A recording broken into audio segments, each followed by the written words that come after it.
Oh boy, it's a new link. We're still here. It's the Best Bet Show. It's still happening on Tuesday. A little technical difficulties can't hold us down. This is the Field of 68's Best Bets Show. We are the three-man weave. We are presented by BetRivers. Guys, we're going to skip over the takeaway section because we already did it. Kai's mad at Mizzou. SMU's bad in second halves. Illinois had a tough day. EJ Liddell rocks. That's all you need to know. That's what we took away from yesterday. Let's get right into the matchup of the day, fellas. That is UCLA Gonzaga rematch, Final Four. I said in the prior link, it's the best game I've ever watched. And I kind of stand by that. Shot making, overtime, game winner at the buzzer, undefeated team stays undefeated. It was pretty incredible, all things considered.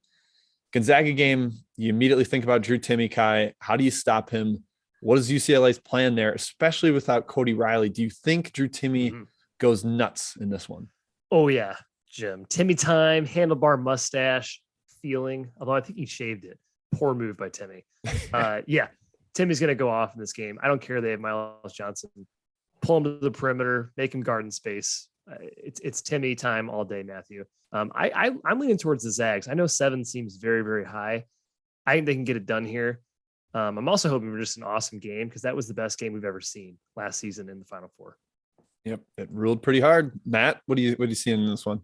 I can't believe I'm considering betting against Gonzaga, but I think 7 is just a high number. They are on a tier above UCLA, but I think UCLA poses a few matchup potential road bumps that the Zags will have to circumvent. And I think 7 is sort of that key number where you're catching as a dog. It's one that you want to latch onto.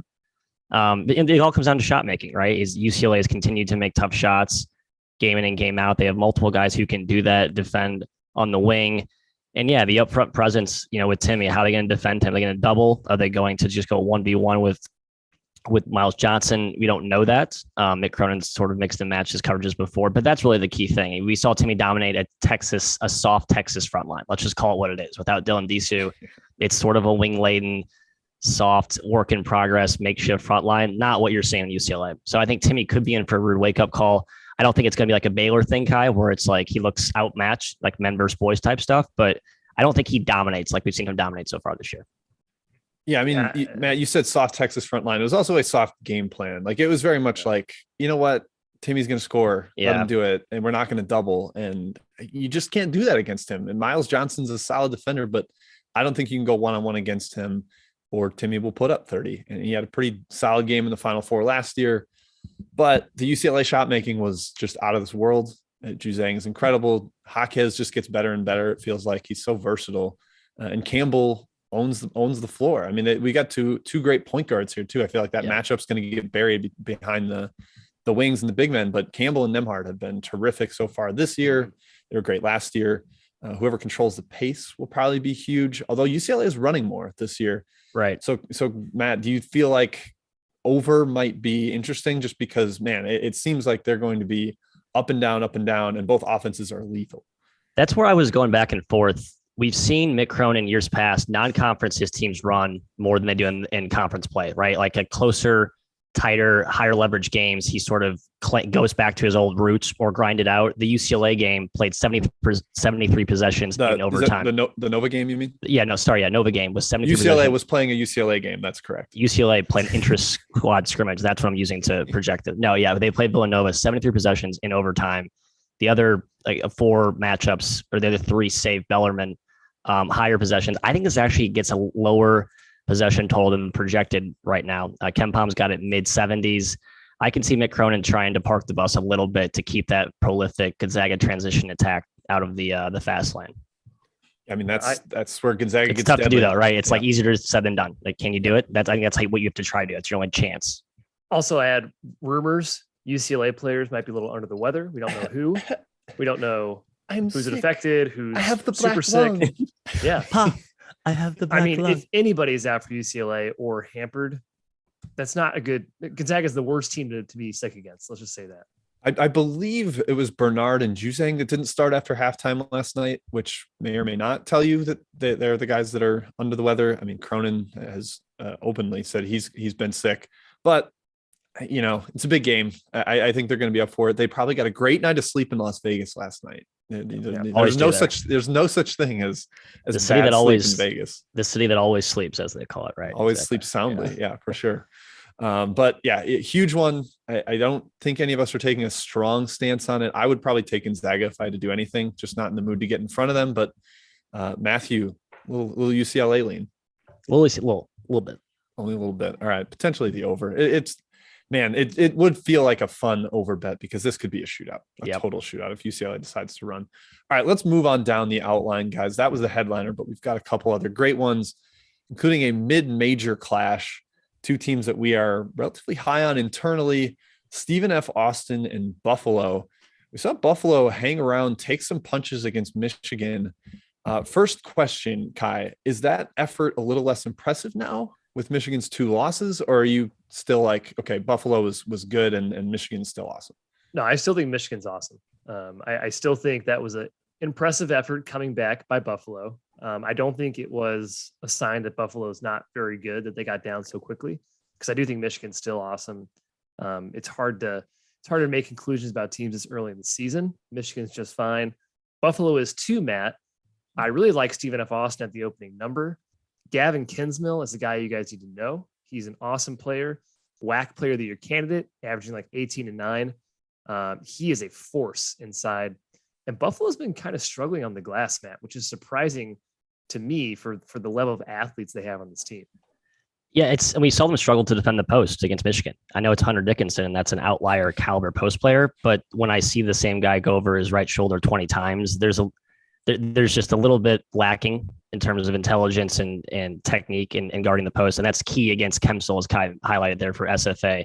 SFA it's a typical SFA team mostly, but they have this interior meal ticket element in Kensmil where they can go and get a bucket, a beast inside, can score inside out, right, left hand. I think he's a matchup problem for this Buffalo front line, even as dynamic and as athletic as Josh Mballa is, and some of those dudes up front. I think Kensmil, I keep switching the N and the S there, gets his today. I like SFA at +5. Interesting, Matt. We talked about Bertram in the Michigan preview. I think he's going to be the one that has to battle with Kensmil inside. SFA has not had Nigel Hawkins all season. He's the UTEP transfer, pretty solid guard for them. Apparently had a great offseason, but he's still banged up. I don't think he's playing today. And then, SFA, all about turnovers, forcing turnovers. That's their defense. Buffalo hasn't been elite taking care of the ball. Not terrible, but right now 200th in turnover rate. That's fine. And if you're not careful against SFA, they can go on runs against you. That's like their big thing. Get a couple baskets, force a couple turnovers, and then suddenly it's a 10-0 hole, and you're like, what happened? How did that happen? So I think sorry, real quick here. Over could be a good play. Both teams are hyper aggressive defensively. I think this is a lot of fouling. You get a lot of freebies at the charity stripes on both sides. And when you get two sort of frenetic, pace friendly up and down teams against each other, you can see this being a little bit of a pinball back and forth on top of the free throw-a-thon. I think there's a lot of points here. Yeah, 302nd Buffalo is in defensive free throw rate, and Stephen F. Austin is 354th. So, I mean, that they're tells last. you. Wow, they're actually not last. Nice job, SFA. Improvement. Very good. A lot of fouls is very likely in this one. So as long as they knock down free throws, that's good for you and you're over. All right, let's keep moving down the line here. George Mason and Nevada. Boy, guys, hard teams to figure out right now. George Mason looked like the darling of the basketball world after the win at Maryland. They had blown out 3 opponents before that. And now they're on a 2-game losing streak. They lost to local rival James Madison. They lose to Washington, who has been awful. So losing to Washington on a neutral court is not as acceptable as it normally is. George Mason was favored. And then Nevada, they're 1-4. They've lost 4 straight, I think. And now they're taking on a George Mason team that seemingly is on the rise. I don't know. Nevada just kicked off AJ Brahma this morning, Kai. Yeah. What do you do with this matchup? I have no idea. Yeah, you got to wonder if the Brahma thing is good for the locker room chemistry. The old addition by subtraction. Yeah, we've seen guys leave and teams get better, but I tend to lean towards Nevada is in disarray. They're broken right now. South Dakota State is awesome, but they lost by 27. I mean, right. AJ Brahma doesn't really make that be. 27 points is way too much. I think George Mason is going to find a lot of success from 3. Slightly concerning that Washington dominated them pretty much the entire game. I won't say dominated. They controlled the entire game. Yeah. Mason really never had a chance to win it. So I am taking George Mason plus 3.5 is my best bet What? today. I do believe that that Nevada is just so in shambles right now, Matt, that it's giving me confidence in the Patriots. They're discombobulated. Thank you, Jim. Yeah. So best bet, George Mason plus 3.5. Kai, I wish you luck. I don't really have a profound take here. I'm still in the camp that Nevada is bad, but it's not a full-blown Armageddon situation. You just look at the schedule which they've played: San Diego, Santa Clara, San Francisco, South Dakota State. Obviously, that's a team you should win more than 0 of those games.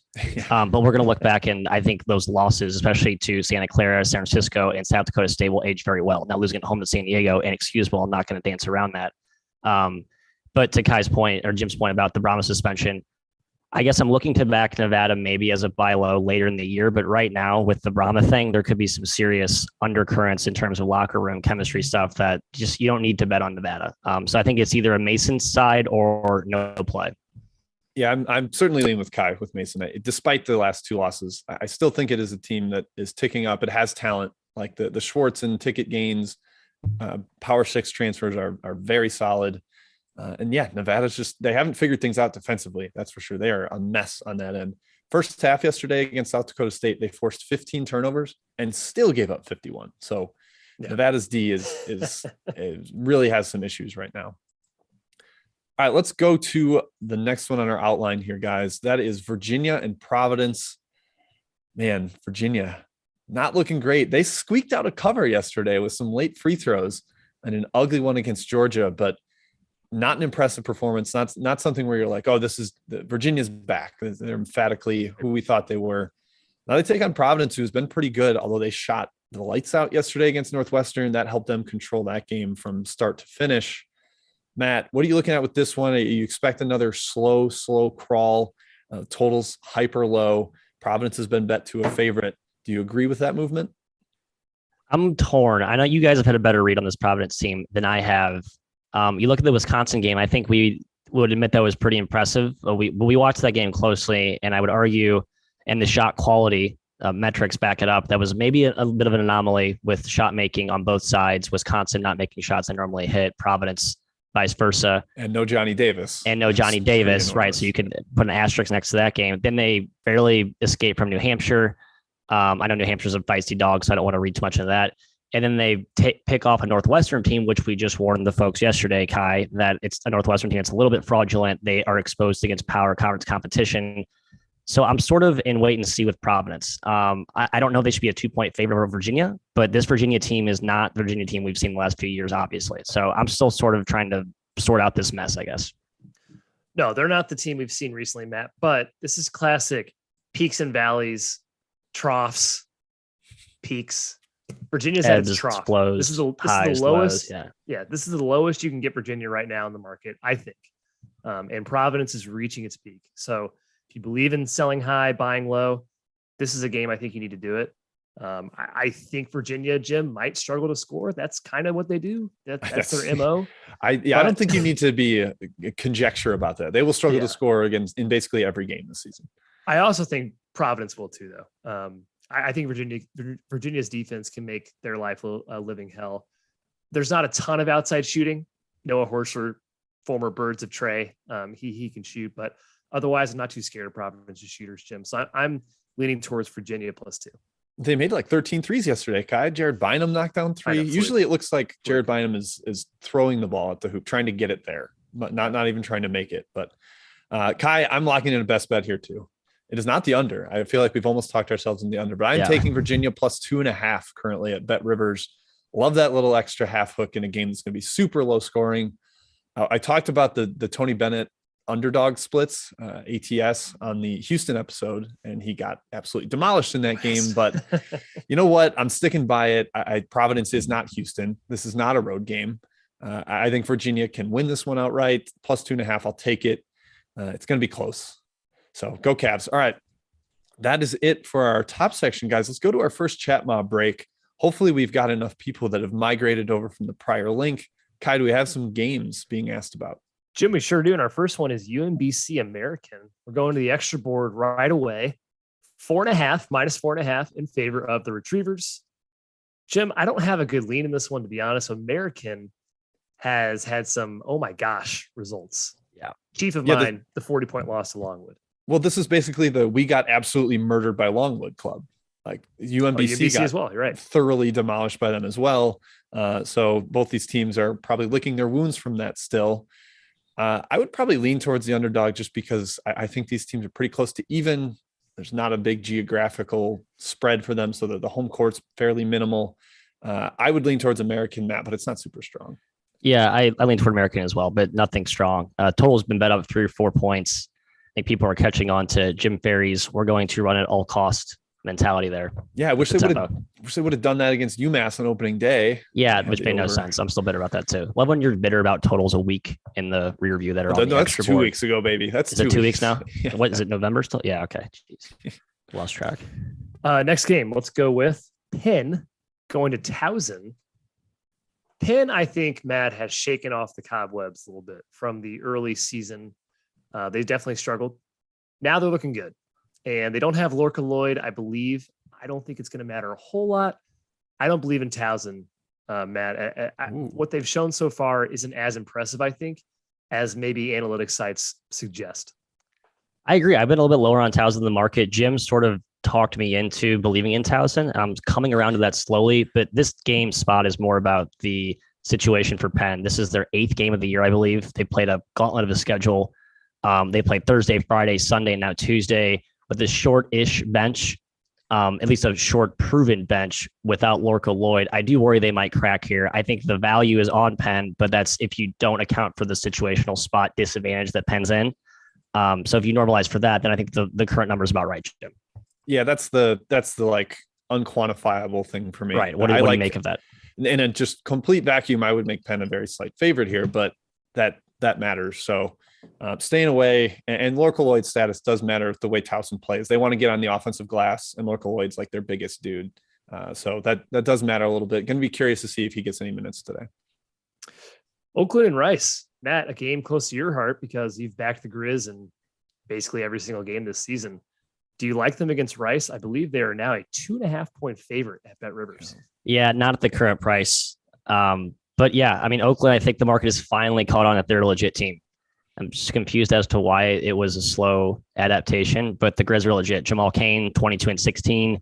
Again, we'll continue to cite this broken record. He is a Big East all-conference caliber talent playing on a Horizon team. And Vermont was without a key defender yesterday, helped him go bananas. So if you're going to look at betting Oakland, if you don't find an awesome defender that can guard a weapon like Cain, they're probably a decent value bet. So I think the number's too high here, Jim. Can't back him. Yeah, I mean, Jamal Cain is like the new, the wing forward version of Kendrick Nunn at Oakland. It's just this guy is way too good for this team, for this league. He's going to put up crazy numbers. And yeah, I'm not sure Rice has any even like mildly competitive matchup for him. Like the athleticism and the size that he has, they're all guards and the one big man in Fiedler. So definitely worried about what Cain's going to put up, but agreed, number is a stay away. All right, a couple quick hitters here, guys. Matt, does Cincinnati cover against Arkansas? +5.5, I think, is the spread. I'll probably take them small because I fade Arkansas every game, but I've officially stopped making that an auto play in my portfolio, Kai. They should have covered by many, many points yesterday against K-State, but the Purple Kittens came back and got us a subtle backdoor, depending on what number you got. I'll probably take Cincinnati small, but certainly am impressed more and more the more I watch Pick Suey, Jim. Yeah, I'm kind of the same way. I think Cincinnati's going to be pretty feisty as an underdog as they were yesterday. Arkansas controlled that game though. Like we snuck the back door on +8, +8.5, but Arkansas was a better team. If you're going to change your rating, it would be to bump up Arkansas. You don't penalize them for that late weirdness. And they were clearly playing Matador defense late. Like Kansas State got layup after layup in the final 3 to 5 minutes. So I was more impressed with Arkansas than I thought yesterday. I respectfully ask both of you to respect quick hitters and not pass. Sorry. That's okay. And Jim, you'll not make the same mistake. SLU, Illinois State. SLU, your brother's alma mater. What do you think? Yeah, that's right. I thought the opener was high. It's been bet down a little bit. I'm not really excited about backing Dan Muller, but at 12, I think they were feisty and can hang around. But 11, it's not a bet I was excited to make, so it's not something I want to recommend. Put it that way. Let's go back to you, Jim. We'll hit the rest of the question in the chat. So much participation today. I love it. I love the participation. That's fantastic. Yeah. All right. Yeah. Back to the outline, guys. We're going to the Maui games.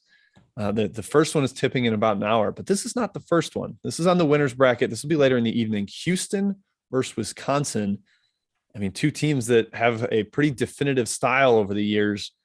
Play in the half court, brawl with you, make you earn every point you can get. Houston was mega impressive yesterday. Just kind of took care of Butler right from the start, got up 17 zip, and I believe won or led by double digits basically the whole time.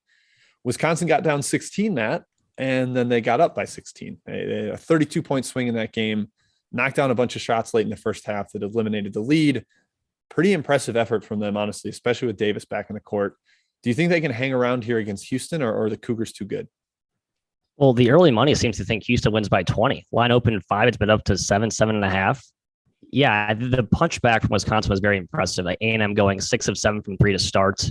It's obviously a hole that some teams would just fold, but the Badge came roaring back. They had the lead by halftime, which is impressive, and they just dominated the Aggies second half. Houston, Kai, we've learned that opening game effort against Hofstra probably an anomaly, and I think they have a significant athleticism, size, all the cliche stuff, edge over Scotty here. But Johnny Davis is such an X factor, man. He kind of is like a neutralizer in that regard. I'm considering counter punching against the early steam and taking the Badge at +7, especially in a game that's going to play to like 40 possessions, and covering 7 feels like covering 27 in a game this slow. Matt, I wrote down, why do I have a small play on Wisconsin? I know. I don't know. I don't know why I'm considering either, but 7? Houston just buries teams of similar pace, at least this year, right? Virginia, 20, Butler, 18. You can poke holes in both those teams for sure. I'm just kind of scared of Houston. They're the third best defense in the country currently per KenPom. Wisconsin's offense is ranked 90th. That seems like a huge deal to me. Wisconsin's going to have trouble scoring, Jim. They have to hit shots. Literally, the only way they're going to beat Houston is hitting shots. And Houston's super efficient. Wisconsin's defense is elite as well, but Houston's offense is just way better than Wisconsin's. I'm siding with Matt a little bit. I'm leaning towards Wisconsin because it's a 122-point game. That's the total. That's super low. I'm hoping Wisconsin keep within 7. Also worth noting here. Oh, real quick, Jim. Tremont Mark did make his debut yesterday for those that missed. So this will be his second game back. Did you say that, Jim? I just didn't pay attention to. No, I was gonna say it. So I stole your point. Ha ha ha ha. Yeah, he's important, folks. He matters. Houston's offense could sometimes look stuck in the muddy, and he's a shot maker. And I think as he gets healthy, acclimated, he will only buoy Houston's value. Yeah, I don't know if that's going to be today. Sampson talked in the presser yesterday about how he's pretty rusty and basically like hasn't played since last year. Like he did not have a big offseason because of the injury. So curious to see how long it takes him to knock the cobwebs off. There was time yesterday where I just like didn't even notice him on the court, and he's too good for that. So yeah, with only one day turnaround and coming off an injury, I'll be curious to see his impact. Agree numerically, the edge is probably with Wisconsin, but man, I'm just not really excited to get in the way of Houston. I was very impressed with them yesterday. They had a little bit of a lull, but when they're locked in, they're really, really good. All right, let's move on down the outline. We almost talked ourselves into Wisconsin there, guys. It was dangerous. The other semifinal, Oregon and St. Mary's. St. Mary's won the late nightcap against Notre Dame, barely squeaked it out late, thanks to a missed free throw by Notre Dame. Very surprising. And Oregon took a while to get going against Chaminade, but eventually blew them out. The Ducks seem like they're not really as cohesive as we had hoped for. They blew out SMU, but then the BYU game, they were terrible. Took a while to get going yesterday. Kai, we did have, I personally was very high on Oregon coming into the year. You were more cautious optimism with the Ducks. So are you worried about them today taking on a really well-coached Gales team? A little bit worried, yeah. Like you said, Oregon's just not really firing on all cylinders quite yet. It's coming, Matt. It's definitely coming. Oregon will be fine at the end of the year. St. Mary's is a tough team to get right against. Gales are very for real. We saw that against Notre Dame. They controlled that game. They're well coached. Obviously, tons of experience. Their defense is really good. They box out. They don't make mistakes. Yep. It's not really a team you can just hope to be, I hope they're off today. No, St. Mary's isn't really off. They're just solid. They're rock solid. Oregon has the athleticism, the talent advantage, but Matt, I'm not sure it's enough. I'm staying far away with a slight lean towards St. Mary's at +2. Yeah, I lean that way as well. The early money pushed it Wow. up. Yeah, it's shocking. I just think that You guys think that these two teams are 2 points apart? I'm surprised. right now I do. I think in a month we're looking back and saying Oregon should, be closer to maybe a 4 or 5 point favorite. But Jim, you said it. This a little bit of a trial and error period for Oregon. The broadcast talked about that at length against Chaminade. You can just kind of tell the offense is still trying to find out where it needs to go, what the pecking order is. They're still kind of sorting out roles, both in the backcourt and the front court. Yep. And St. Mary's look great. You're right, Kai. It's a balanced team. It's not just an offensive execution-based team. They can guard. They have some athletes, Logan Johnson, and those wings they have up front. So I like St. Mary's today, Jim. I actually would consider punching back against the early team at +3. But I think the point you're making is that in a month or so, Oregon probably maybe makes that leap that we're expecting. It just hasn't happened yet. Yep. To your point, Altman was not real high on his team's performance yesterday, and it just kind of sounded like, yeah, we're figuring things out right now. And I think that's especially true on the offensive end. And that is why one of my two best bets today, the other is the under here. St. Mary's and Oregon. I think St. Mary's really knows they need to play in the half court here. They did it yesterday against Notre Dame. It's a tournament. They want to play a little slower. And Oregon clearly has the athletic advantage, but the offense has not come together at all. Like it was really choppy yesterday against Chaminade, and that's concerning. It's a D2 team. So I think this one's slow. I think up in the 130s is a little bit too high. So under 131.5, my second best bet of the day. Really going to be great to be in person watching that with the hope that it stays under. Those are always fun. Rooting for ugly games in which you attend. Yeah, not a fun exercise. Nope. But Matt, that's how you get winners. Right. You got to swallow your pride. Another ugly one here at Maui, Texas A&M and Butler. Oh boy, these two teams yesterday had some struggles. Butler definitely shorthanded. No Bryce Enzi, no Miles Tate. There's no Bo Hodges. So they are certainly working with a shorthanded rotation. Ended up burning a red shirt on DJ Hughes. So they are really trying to get things figured out. And then Texas A&M started 6 for 7 from deep, looked awesome all over Wisconsin, and then just melted down from there. Could not figure out how to score.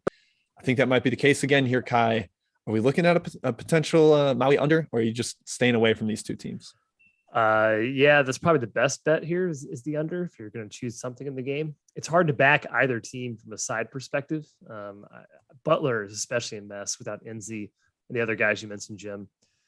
Texas A&M looked good at first, but they're Texas A&M. They just haven't been good lately. Their offense is 108th in the country. It's boring. It's going to be a defensive battle. I think Butler's offense is 100th. Like, it's not going to be a fun game to watch. Claw your eyes out, indeed. I can't wait to sprint there after this show. You're really getting me hyped. It's -2.5 now in favor of A&M. That's a bit too high for me. I was considering them at -1.5, maybe -2, but I'm staying away, and I'm not watching this game either. Yeah, I think fading Butler is always a good idea. Just right now in the current environment, which they're dealing with so many injuries, and they're just very much in shambles. A&M is sort of who I'm looking to learn more about today. Their offense shouldn't be this herky-jerky. You have Marcus Williams, a guy from Wyoming, a polished shot maker and creator. You have Tyrese Radford. You have some talent on the wing. I don't know why it seems so.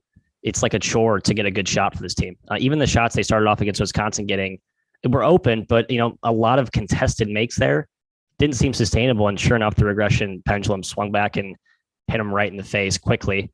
And so it's just tough to get excited about backing this team against Butler, even though it is Butler. So if any play, I'd say fade Butler, but 2.5, I don't know if I'm excited to lay that. Yeah, laying points with Texas A&M sounds terrifying right now. Doesn't sound great either. Yeah, like pick or -1. Okay, they just need to win. But late game, if you're like, all right, can Texas A&M take care of the ball and knock down free throws and secure that 3-point win? That's just scary enough that I wouldn't recommend it at this number, especially because they're just not great right now. This is closer to a coin flip than that line makes it seem, I think. So, yep, nothing for us there. Last one on the outline before we get back to chat mob questions. And as you're asking those questions, folks, make sure you hit the like button. Let's get Maddie Maui in a grass skirt dancing. If there are 100 likes, that's happening. And also subscribe to the channel. So make sure you're doing that while you're in the chat.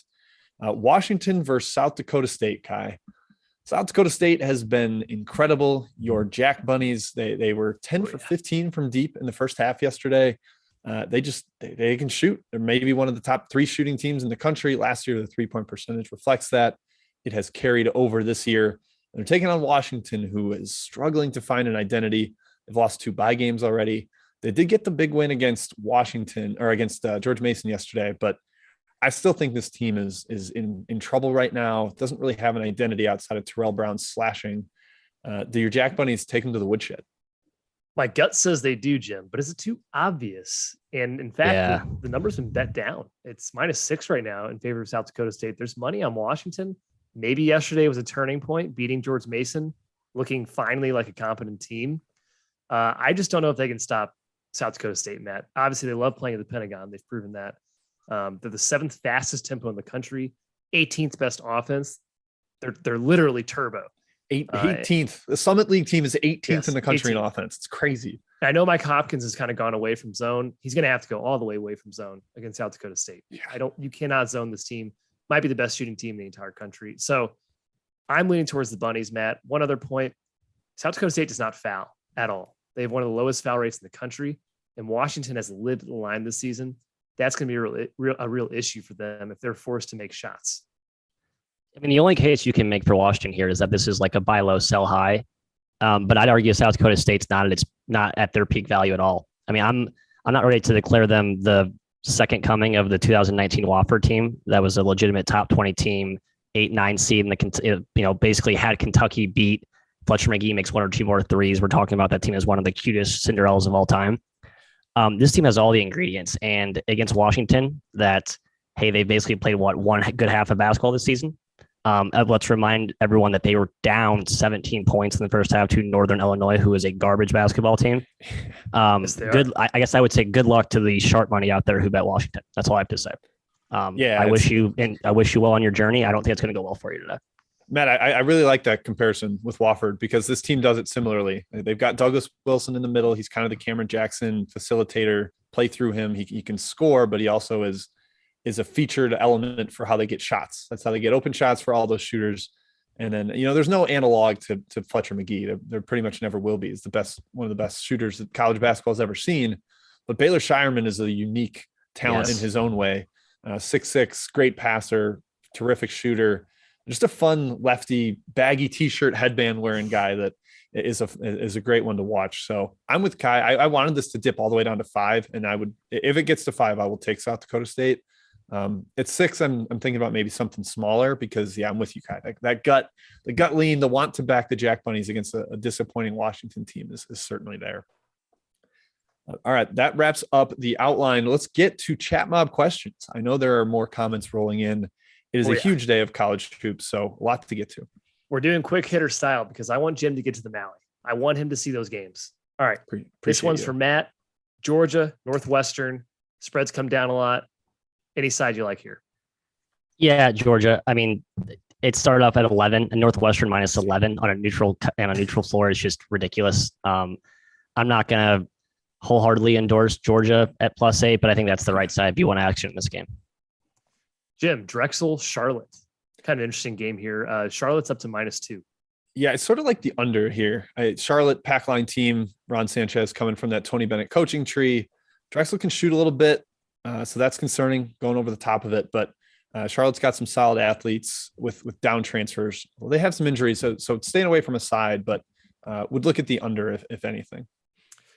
My turn. We're gonna weave. Love this. Nice. Ask yourself. You're throwing it off the backboard. I love it. Asheville versus North Carolina. This is the game North Carolina just pounds them. Evan Claiborne, if he's still out for Asheville, it's not going to be competitive. I think North Carolina wins 25, 30 points. Can they guard something? Can they guard anyone this year, please? Once. Won't matter today. Jim? Is that what you're going to say? North Carolina scoring 110 today. Yeah, I think they will. Yep. It's we're pissed. We're going to win this game. Yep. Boston University. Hey, they've been pretty good this year. Who are they playing, guys? Sorry. Florida State. Florida State. What do you think, Matt? Florida State. I think Florida State's had one sort of, I guess they've had 2 questionable games so far this year. Florida's next level defense that they just weren't ready for. They played like they should against Mizzou. I know Mizzou is a terrible basketball team and made them look like gods, but Florida State's pretty legit. And Boston U with some injury. Boston U's tomorrow. This is weird. Is that tomorrow? It's a Wednesday. Who are they playing today?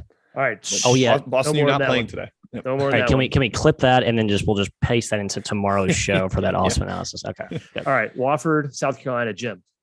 I like Terriers. I think it's come down a little bit, but this is the last game Keyshawn Bryant is suspended for South Carolina. I think that matters. Big wing athlete to guard all of the shooters on Wofford. I think they execute enough to hang around here. St. John's and St. Francis, Brooklyn. I got to lean towards the Johnnies. They blow them out. Any naysayers there, guys? They didn't. Yeah, we thought to do the same thing to Fairleigh Dickinson. They You're didn't. But they it's twiddled sort their of thumbs in that game. Yeah. Just like go back to the same the same narrative, perhaps. It's a big number, though. I probably won't take it. We're apparently covering every game on the board here. Tulane, Toledo, Matthew. Toledo's -2.5. Like Toledo, closer to pick. I think they're the better team, and they should eviscerate Ron Hunter's zone the way they can pass and shoot it. The worry is that short turnaround, tough to prepare for that zone. Yep, true. Jim, 10 miles, San Jose State hosting Northern Colorado. They're dogs. Yeah, home dog. They've been bet a little bit. I think the money's come in on 10 miles, and they've been awesome against the number this year. I would certainly lean that way. Northern Colorado's on a little bit of a West Coast tour right now. They just played at Cal Baptist 2 nights ago. Yeah, I probably lean towards 10 miles. And San Jose back after a long road trip themselves, so probably a little reinvigorated after a weary travel experience. Quinnipiac is +4 against New Hampshire. I'm leaning towards New Hampshire because I think the Wildcats are awesome. And Quinnipiac still without your boy, Matthew, Louise Courtwright. Yep, who Quinnipiac fans think is the savior and messiah of that program. Quinnipiac's just a poorly coached basketball team. I've watched them the last 2 years. It's the same story there. I'm sorry. Yeah. I love Mr. Dunleavy, but those guards don't play with any sort of intelligence. They don't know what they're doing. All right, last one, guys. Let's talk Illinois, Kansas State. Have you thought about a side in this one? Bruce Weber, has been at Illinois before. Ooh, Mark Smith Illinois as well. Is angry after Coburn's going to kill him, right? My gut says Illinois bounce back smash, but Kansas State could be kind of feisty. We saw them hang around late yesterday. They got back into it, but I think the talent gap's pretty wide here. The problem is, Matt, Kansas State forces turnovers, and we have not seen Illinois take care of the ball yet. Oh, wait, you mean you're worried about Curbelo turning the ball over against a pressure-focused defense? That's a shocking take. Yeah, Illinois could have real issues. I actually would look to fade again here with my Purple Kittens. 10 points. That's it, Jim. Thank you, Chat Mob. That was fantastic. Yeah, beautiful participation after we had to switch links.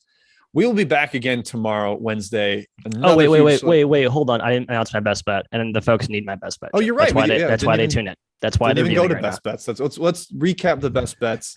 We're going to start with mine, Matt, because I'm first on the outline. I have 2, Virginia +2.5, St. Mary's, and Oregon under 131.5. Those are my 2 best bets. Kai, tell them yours. George Mason +3.5. Let's fire up for the Pats. Yep. All right, Matt. The people have been waiting. I know that this is the only reason they're still in the chat. They want to hear what you got. The battle for Portland, Jimmy. I'm taking the Pilots, and I know it's been bet down pretty heavily to 6.5. Portland State just has a poor price in the market currently. I just don't think it's a great basketball team. And the home is basically 0 here if you're going across town. And the Legans over Porter, who's Leggins over Porter coaching is the biggest coaching upgrade we've seen in college basketball this offseason. I don't think Portland's great, but they are not 6.5 points worse than Portland State. That's my handicap, plain and simple. I think they went outright today. Yep, I'm with you. I can't I'm not going to take it lock with you because that's yours or not best bet, but I love Portland today. I do think they went outright as well. All right, that's it, guys. We end with the battle for Portland. The people were craving it. We had to get to it. Rip City, baby. Yep. Thank you for tuning in. We will see you back again Wednesday morning tomorrow. We will be on at 11 a.m. Eastern. Is that right? Yeah, that's right. So we will have everything functioning then. We'll see you guys all tomorrow. Thank you to BetRivers for presenting this. Thank you to the Field of 68 for getting the show going.